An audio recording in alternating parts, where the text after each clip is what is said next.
Well, we're excited to be playing for real now next Monday. We certainly accomplished what we wanted to accomplish out of the exhibition games, and so now all attention points towards a good week of practice and being a better basketball team for our home fans against Oakland next week. You want to start us off? Being in that environment against a team that talented and a coach that's that legendary, what did you learn about your team, and how can that benefit you guys when you can draw back on that experience even though the game didn't count? Well, when you're playing against a team that old, that physical, they changed their defenses based on who's in the game and based on our personnel. So we saw some real looks, and but overall, I mean, just they're ultra talented. They're well coached.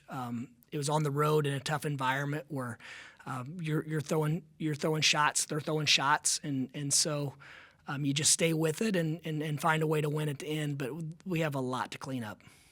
Tony? Yeah, shot it pretty well. Won battle in the paint, largely on the boards in transition. I guess, what did you like most about what your team was able to do? What did I like most about what our team was able to do? I thought their care factor for doing the right thing was extremely high. Across the board, we need guys to be much more accountable to each other and to playing the game the right way. We made a lot of errors, and like I said, St. John's, they're in early season form. They're not in March form. This isn't a finished product by any means, but we have to get better in a lot of areas. But the thing I liked most is we were much more competitive than we were against Cincinnati. Our energy level, our physicality, our aggression was much improved from a week prior. Dennis? How about Cadeau? He seemed like he got you in a lot of nice spots, especially late in the game and in overtime. What about his overall run of the team? I'm overall happy with Cadeau. Same thing. He has some things he has to clean up as well, but I thought he set the table for a lot of really good looks. The thing with him is he's trying to serve his teammates. He's setting them up. He's looking for them.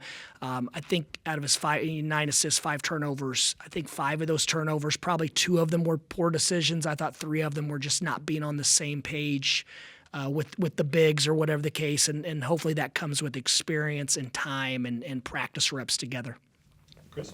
What were your goals defensively in these first 2 games, and where do you want to see things shore up? Personally, as a staff, we expected to play much better than we did defensively, much more sound. Our communication wasn't great. Our anticipation wasn't great. So we have a lot to work on that side of the ball, but we're certainly capable of being elite in that area.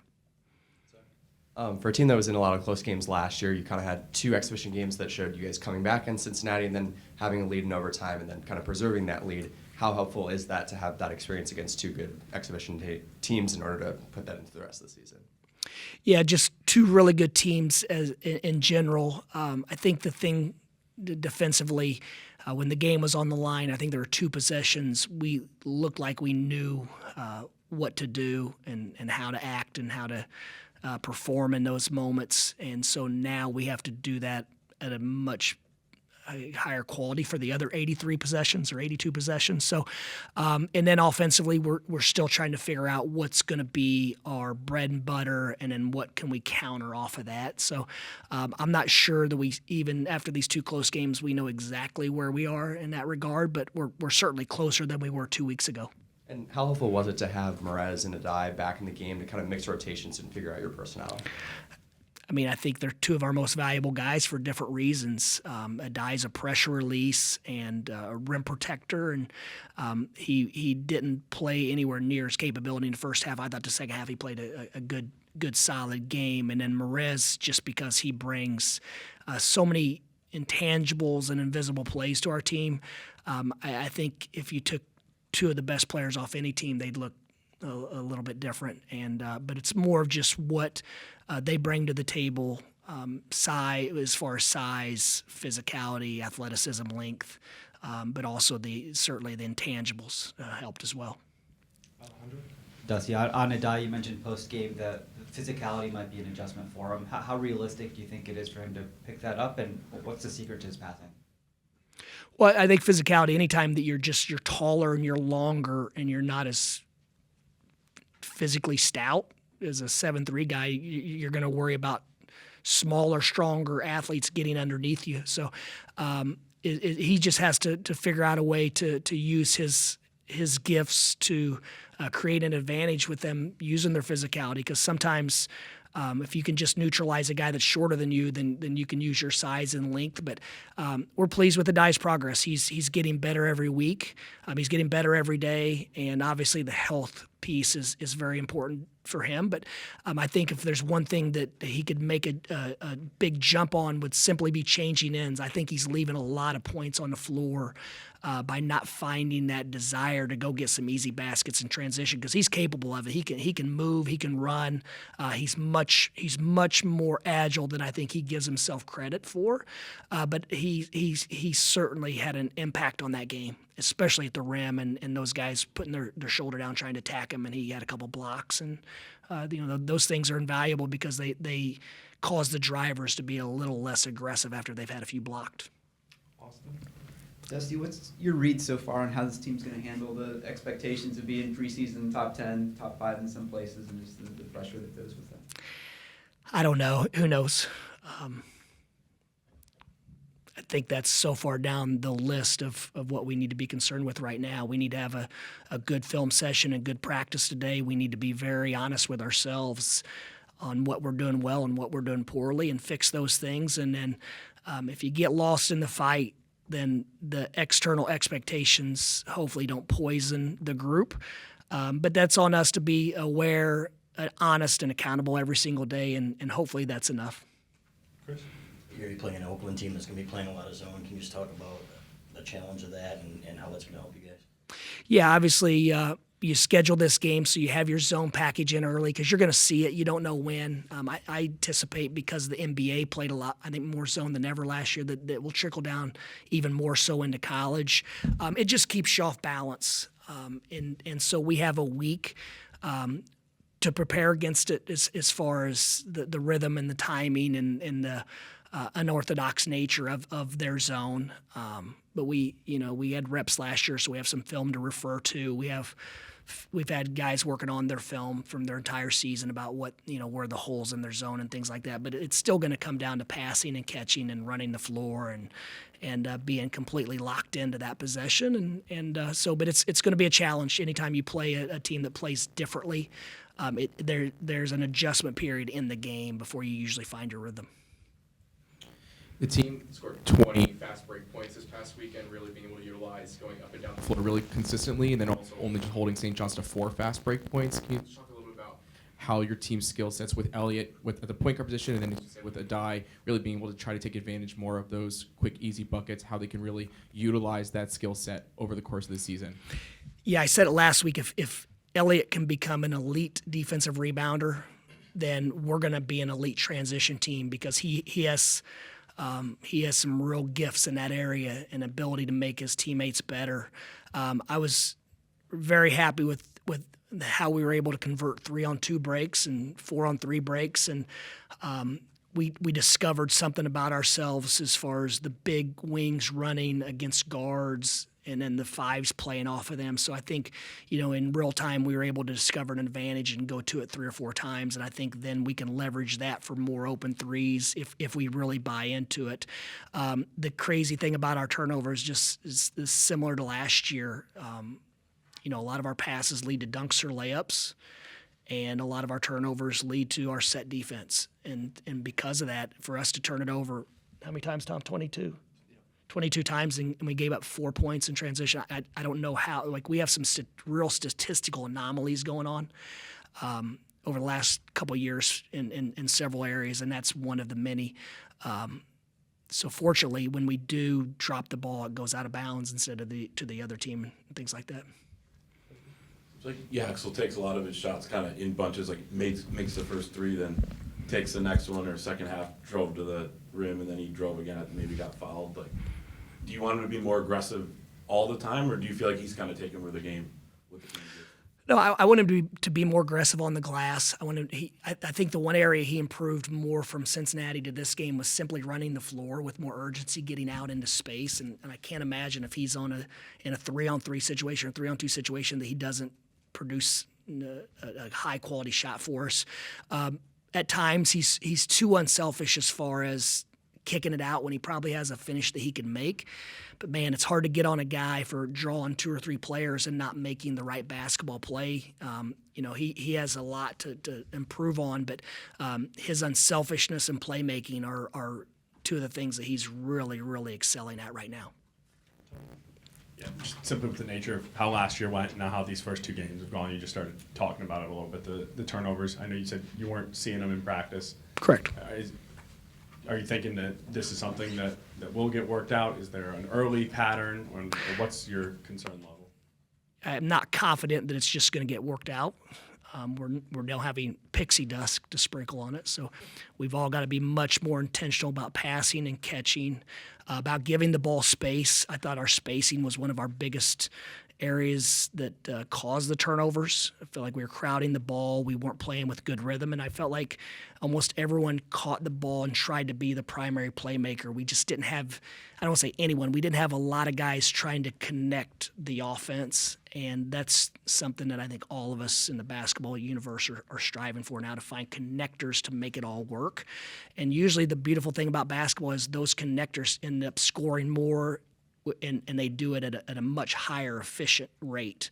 And so we're looking for that. And I think if we can really find a couple connectors, their minutes will go up. Guys that are just steady and solid and play mistake-free basketball in this team, then they'll have a chance to carve out an even bigger role. Do you have guys that you think that might be? Yeah, I think we have really good guys. We have a lot of good players in our locker room. We have a lot of options. So yes, I think so. The turnovers, we've got to change some things. It's year 2, so it's 2 different teams. So it's not just the players.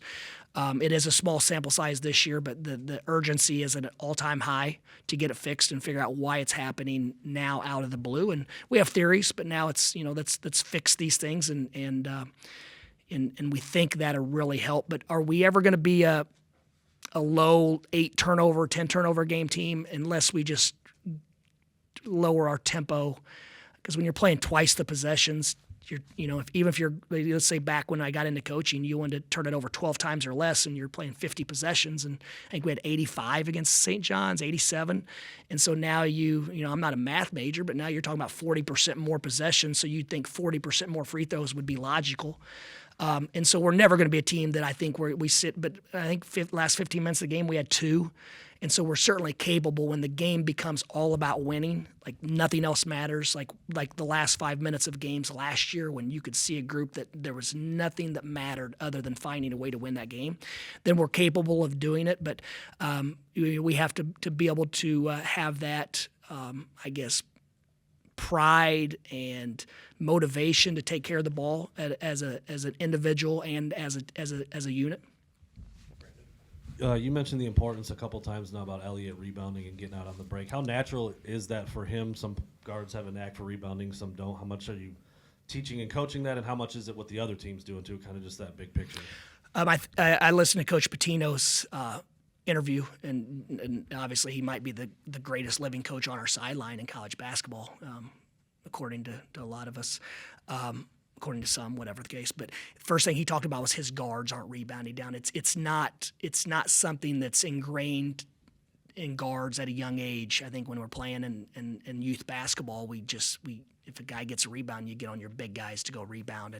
And over the course of my coaching career as an assistant and head coach, one of the reasons is we've had guys that really wanted to find ways to win, but a second reason, we've always stressed it at a high level. And the downside of it is sometimes your centers aren't great defensive rebounders. When you look at Vlad and you look at Carlos Schillens, the guys we've had prior, they were elite offensive rebounders and they were very marginal defensive rebounders. Part of it is we stressed those guys keeping the other bigs from getting the ball, so our guards had space and time to go get it, and then that started our transition offense. So we're stressing it every day. We're not doing a lot of breakdown drills to work on it, but we are pointing it out on every single rep and giving them constant reminders, just trying to change the habit and raise the awareness of our guards that if they go get the ball, we've skipped a step, which is the outlet, and there's incentive to run. There's a lot of incentive to run because our guards want to pitch the ball ahead.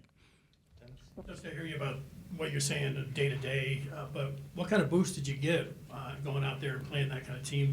What's your read on their mindset and just overall confidence after the way they played this exhibition season? I think anytime you can go win in that environment when you're playing in tough Big Ten games, then you can refer back to it. That even if things aren't going well, you get down 6 or 7, 8 points, whatever. Just keep pounding, just keep working, keep going, and there's usually one play that can ignite a team, and so you never know what that play might be, whether it's a loose ball, whether it's a deflection or an offensive rebound. But just so those are the lessons we'll refer back to. As far as everything else, we evaluate our processes, the things we stressed after Cincinnati. Did we improve on those things? And I think for the most part we did, which gives us hope that this team can fix some things not only on the fly but from week to week, because it's like the old Vegas Vacation when Chevy Chase, there's a hole in the dam and he plugs it with this piece of gum and then another one sprouts up and then another one sprouts up. That's kind of how coaching basketball is at times, where you fix something and you feel pretty good about it, and then typically because your opponent's pretty damn good, they expose you to another weakness, and then you better have a lot of gum and a lot of putty to plug those holes. We do. We have a lot of gum and putty in our locker room. Was there one play you liked the most? One play in the game that I liked the most. Man, I loved how quickly Marez Johnson was getting to the ball. His intensity level, I just think like the moment he got back into practice, and he's been out a while, we were very cautious with his injury. The moment he set foot on practice, the intensity in our gym was elevated exponentially, and that's his secret sauce. And he did a lot of other good things. He put pressure on the rim. I thought just him being on the floor gave everyone a lot of confidence, probably too much confidence. I think sometimes he's out there and they believe he's going to go make the plays behind him, that we can be a little bit loose and over aggressive. But man, he brings a lot of things that we needed to this team. We'll take two more. That we need, not needed, we still need. Take two more, we'll go with James, and then close it up with Austin. Dusty over here. Going back to the turnovers, I think the bulk of them have been in the first half. Do you think guys maybe just trying to do too much and are too antsy and then are settling in, or do you just think it's better spacing in the second half? Let's talk about the very first one. We ran a slip play. We knew St. John's would be aggressive with their coverage. Adai starts to slip out of it, and like we teach, and like he grabs him by the waist, and it's just a grab. It's not a hold, and so Adai's got to have enough power and strength to get off of that, enough urgency to get off of it, and we probably need to take a little bit of touch off of that pass. But when you look at the decision that was made, that's one that we could live with. So out of the whatever it was in the first half, there were a few that we thought were good decisions, and they're just part of the game and learning and growing, and then there's some others where we're trying to, if I put my head down and drive into you guys all sitting here now, I'm probably not gonna get to the other side with the ball. So I think that part of the decision making, and then putting on our brakes. We when we see trouble, we've just got to put on our brakes and avoid it, because we're so talented in some other areas. I mean, you look at the shots we're generating, the offensive rebounds. I think we got 44% of our misses. We shot at a good clip. And so you're negating two things you do pretty well. Three things, really, because we score at the rim well. We make catch and shoot threes pretty well.